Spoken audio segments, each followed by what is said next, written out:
Hello, friends, and welcome to the first episode of the Shnick Review Show. On this show, we'll primarily be talking about video games, my favorite pastime, but you never know. I could put in a movie review every now and then if the copyright Nazis will let me. But enough with the introduction, let's talk about our first game, Nickelodeon Party Blast! Released on the GameCube, Xbox, and PC in 2002, Nickelodeon Party Blast, as the title would suggest, is a party game starring several popular Nickelodeon characters from the time period, such as Tommy and Angelica from Rugrats, Otto and Reggie from Rocket Power, Eliza from the Wild Thornberrys, SpongeBob SquarePants, Jimmy Neutron, and everyone's favorite, Invader Zim. And let me tell you, this was one of my favorite games as a kid. Oh, I remember I had the PC version. My PC couldn't play it, so when my dad got a new one, it was the first game I played on it. I mean, come on! I can't be the only one who loved this game. What did the critics think about it?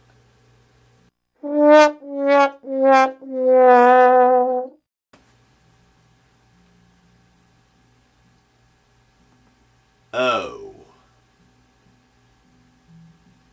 Awkward? Yes. As it turns out, Party Blast is considered to be the worst Nickelodeon game, one of the worst party games ever made, one of the worst games on the GameCube and PC, and the worst game on the Xbox. It was hated by critics so much that a planned PS2 version ended up getting scrapped. Damn. And I liked this game as a kid? Well, that's what I'm here to find out. Is this game the big piece of crap everybody calls it, or was it judged too harshly? We shall find out.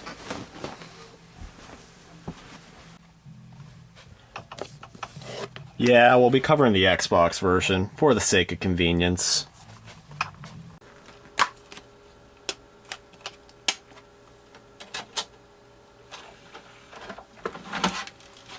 The game's single-player mode contains 3 different modes of play. We're going to be looking at Blast throughout this review since it's the main single-player experience. There's only 5 different types of minigames to play throughout the game, which doesn't count a few bonus minigames you can unlock. But at the very least, we are given different stages to play them on. I will give the developers some credit for making the stages completely different from each other in terms of layout, hazards, and methods of play, when they easily could have repeated the same stage over and over and over again, and just add a fresh coat of paint over them. Getting to the minigames themselves, the first minigame is Food Fight. Consider it to be this game's deathmatch mode. The goal is just simply to pick up food and throw at the other players until you drain their health. You can also use several power-ups, such as a sponge that will regenerate some of your health, a shield that will protect you from getting hit at the expense of gravitating food away from you, and a thundercloud that generates a shockwave that will damage all the other players. You could also pick up and throw other players as a method of stealing their health through the Nickelodeon coins they drop. The different types of food themselves can function in different ways too. Some are just one-use throwing items, but then there's some that can be thrown more than once, some that can be shot like a machine gun, and then some that explode upon impact. This game is surprisingly deep in its gameplay style. But the million-dollar question is, does that make it good? Well, yes and no. The gameplay feels unbalanced in some aspects. For one thing, the hit detection is pretty random. I don't know if it's supposed to be a temporary invincibility or not, but sometimes when you hit another player, the hit doesn't register. Additionally, trying to aim yourself at the other players is pretty awkward. It seems that you always need to be moving towards the other players in order to get a clear shot at them, and knowing how random the hit detection is, it can actually be pretty frustrating to try and hit the other players. Not to mention, I forgot to mention the Goose ability.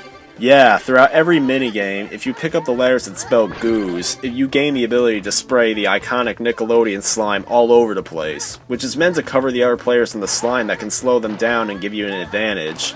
The ability is at its most useful in Food Fight, but unfortunately, using the ability tends to cause the game to lag to the point of being almost unplayable. Although, I found the ability in the PC version moves much smoother, so if you're playing the Xbox version, I don't recommend it.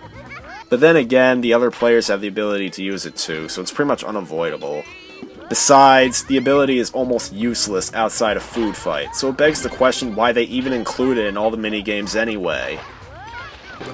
But getting back to Food Fight, despite its negative aspects, it can actually be pretty satisfying to play. Some of the fights you can get into are pretty epic, and nothing's more satisfying than seeing the other player suffer your wrath. That's right, weaklings! Be crushed by the might of delicious beef patties! One last thing about Food Fight, the boss. Yeah, the 5 main minigames each have a boss character, or boss characters, for you to defeat. Usually being another character from the universe that the stage you're playing on represents. Well, Food Fight's boss stage is in the Rugrats universe, but you know what? I can't remember who the boss was. Was it Stu, Phil and Lil, Grandpa Lou, or maybe even Spike?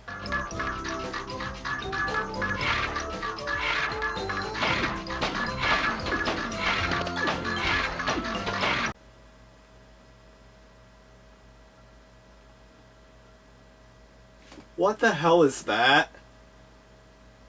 Yeah, strangely enough, instead of using a character from Rugrats, they instead use some type of juice dispenser that can move on wheels and shoot oranges out of its arm.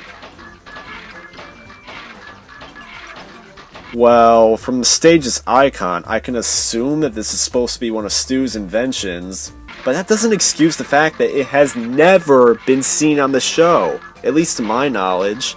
I know I might be nitpicking, but think about it. All the other bosses are characters from their respective shows, so why couldn't they do the same for Rugrats?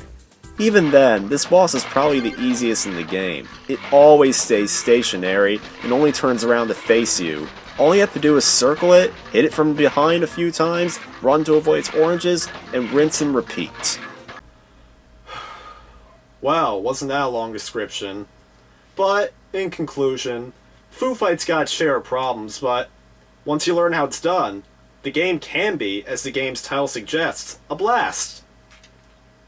Give it some credit for being better than the movie Food Fight, at least. Well, here we go. Next game. The next mini-game is referred to as the Pipes Challenge.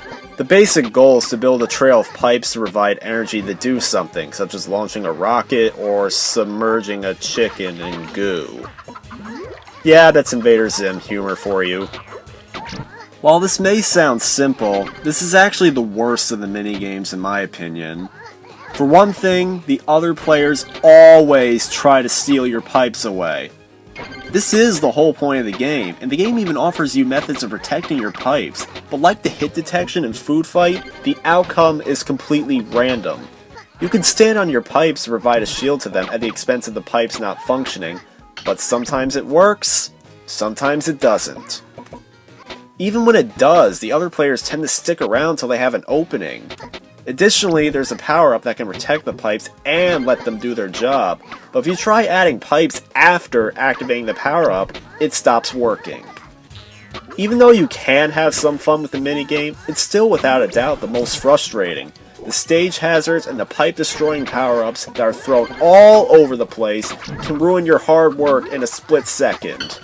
The boss fight on this stage is Mr. Krabs. Unfortunately, he's fairly hard to beat due to the nature of the minigame, but if you can master your pipe building skills, you shouldn't have much of a problem.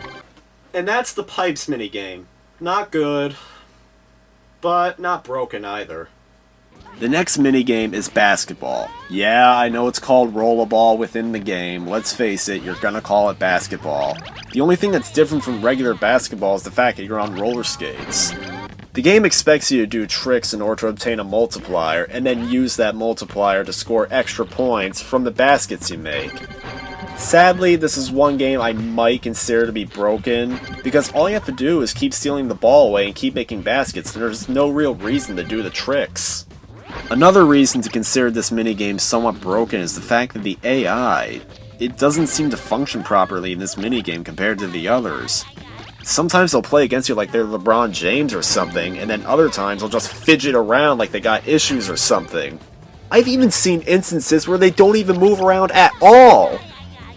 The boss fight is with Goddard, and 2 holograms of Goddard. Although, they're extremely easy due to the fact that their AI is pretty much no different from the regular opponents. I guess I have to take back what I said about that juice dispenser. And besides, when did Goddard ever sound like a human? And better yet, when did he ever sound like a chicken? Although, this game can still be fun to play despite its issues, since it's, well, basketball. Who doesn't like basketball? Just try to get some other people to play with you, and try to stay away from the single player mode. Next we have Squirt and Splash. It's basically food fight with squirt guns instead of food, and a point system instead of a health system. You can also pick up coins around the stage to boost your score, and it's probably your best bet at winning a game of this, since actually squirting the other players doesn't usually get you that many points. It should also be mentioned that this game suffers from the same hit detection problems as Food Fight, though there's two things that are different. 1. The problem seems to only occur between different stages, with the Rugrats and Wild Thornberry stages being fine, but the SpongeBob and Invader Zim stages not so much. And 2. The problem is even worse than it was before. On the SpongeBob and Invader Zim stages, it seems like almost every single shot you fire misses. If it weren't for the coins on the SpongeBob stage and the cannon in the Invader Zim stage, I doubt I would have been able to beat them. With that said, the Invader Zim stage is the boss stage, where you fight Dib and Gaz. And let me tell you, this probably has one of the most unfair rule changes ever put into a game. You see, in the regular stages, if you fall out of the arena, you either have to jump back into the arena or get placed back onto the stage, which causes you to lose points. But on the boss stage, if you fall off, that's it. You lose the stage entirely, regardless of whether or not you were in the lead. But whenever Dib and Gaz fall off the stage, they come back, so why can't you? This wouldn't piss me off so much if it weren't for the fact that you have to survive a full 3 minutes without falling off the stage. And being that there do exist power-ups that force you off the stage, if Dib and Gaz so much as grab one of them, kiss your ass goodbye. In fact, what was the point of even changing the rules like that? No. That was probably the developer's way of saying, "Oh, I don't care if you had fun with the rest of the minigame, you better beat the boss in one perfect run, or else you get nothing! You lose! Good day, sir!" And I'm being serious. The other stages in this minigame are actually almost as fun as Food Fight, in a similar fashion to how they share their problems. I even got some enjoyment out of the SpongeBob stage. Sure, the hit detection's off, but at least you can run around grabbing coins to win. At least you can knock other players off the stage for the fun of it. And the best part? The stage doesn't make you lose instantly! And besides, I don't even understand the conditions of even winning the boss fight. I've had the clock stop at 50 seconds, they've been pulled out of the stage, and I win. What did I do? Like, do you have to get a certain amount of points? Or did the game just glitch out and gave you a your winner screen or something? Looking back, the boss fight with Dib and Gaz is not as hard as I remember it, but still, that doesn't excuse the fact that they have to do a random rule change just to give you some form of challenge. Ugh. Well, this is it. Final minigame. The last minigame type is called Racing. You've chosen Racing, even though the manual refers to it as Coin Rally. But to be honest, Coin Rally is probably a more fitting title, because all you do is race down a track collecting coins, and the goal is to have the most coins by the end. Simple. To be honest, this minigame is actually a hell of a lot of fun. Out of all 5 of the minigames, this one appears to have the least problems, and can actually provide quite a challenge. You actually have to work in order to collect the coins and maneuver around the track's obstacles, because if you fall behind, you lose some of your coins. The power-ups add to the challenge, as you can use them to steal coins from other players, but when they acquire the power-ups, you need to work to avoid them, rightfully so. There's even a power-up of a Reptar doll that you need to pass on to the other players, or else you end up taking the hit for it. The boss fight here is with Ray and Tito. Like with Dib and Gaz, the game gives them cheap advantages in an effort to make the stage harder. For one thing, only one of them can be on the track at a time, and when the other ends up getting stuck and falling behind, the other comes in to take their place. Since they have separate scores, you would think that you just need more coins than they have. But as it turns out, their scores combine together. So if their combined score is higher than yours, you lose, even though the game gives you that nice little crown on top of your head. Wow. What a way to be a cock tease to kids who play this. Then why didn't you just treat them as one character? Only one races at a time anyway. Additionally, they also seem to be immune to your power-ups, but I've never seen them using power-ups either, so it begs the question why they even kept them in the first place. But to be fair, the changes they made with Ray and Tito's boss fight aren't as unfair as what they did with Dib and Gaz, since you still have an overall fair challenge in beating them. But the big question is, why are you handicapped against these two bosses while you weren't with the others? And that was Coin Rally. And with that, I've basically covered most of the game. Yeah, there's these bonus clan minigames you can unlock with the silver stars you earn from playing certain minigames, but to be honest, they're not that fun. There's quite a few cups you can unlock by collecting bronze stars throughout the minigames, but all these really are trial runs of some of the minigames you played, just in a certain order for each cup. And there's also a big finale minigame you can unlock by completing all the regular minigames, but this is basically just food fight with goo instead of food and points instead of health, so there's not really much else to talk about. So you must be wondering what I think of this game now. The answer's simple. I think it's fine. Yes, the game does suffer from quite a few problems.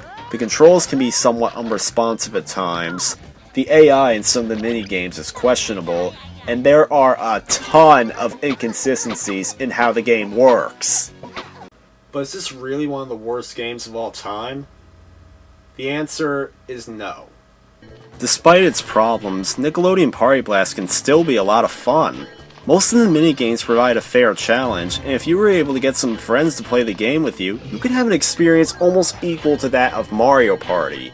Sure, the minigames might not be as well designed as Mario Party, but for the most part, it's not like they're broken or difficult to play. You might have to adjust to the game's awkward style of play in comparison to other party games, but once you do, Nickelodeon Party Blast can deliver what its title suggests, which is, well, a blast! So you see, I still like this game even a decade later. In fact, everybody's entitled to their own opinion. If you hate this game just as much as the critics do, go ahead. Hate it. Just as much as I'll like it. There's no need to get violent over this issue, right? Figures.